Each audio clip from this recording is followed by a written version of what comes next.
the perfect smooth condensed milk pudding. There's this tip here that nobody gives you, but here I'll tell you all about it. Let's start with the syrup. Here I have a cup of sugar. I'll put it on medium-low heat and let it melt. There you go. The sugar is completely melted. Now we're going to add half a cup of water, but add it little by little so it doesn't splash on you. And I'll leave it on a low heat again until the caramel is completely melted. Look how beautiful the syrup turns out. It's already quite thick. Now I'm going to turn it off. Can you see that it's starting to release these thicker bubbles? I'm going to add a pinch of salt. That's right, the salt here will enhance the flavor of this caramel. It will be even tastier. And now let's let it cool down. Now in the dish for the cream, we'll add the milk. Here I have 550 milliliters of milk, 2 cans of condensed milk.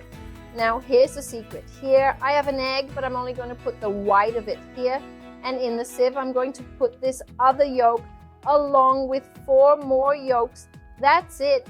The secret of this pudding is to add the yolks in quantity rather than adding the whole eggs. And we're going to pass them through a sieve, which is to remove all the film here. And we'll just get the inside of the yolks. And now we're going to mix. Here I've got this 20 centimeter baking pan with a hole in the middle, and I put another baking sheet underneath because we're going to put this in a bain-marie. Here I have the caramel we've just made. Look how pretty it is. It's still warm. I'm going to put it here at the bottom, spread it out a bit, and now we're going to add our cream. This cream we're going to put in like this, look, with the sieve, which is to remove all the excess bubbles and also any little pieces, any little yolks that may have remained here. Now I'm going to add a little vinegar to the pan so it doesn't get too dark.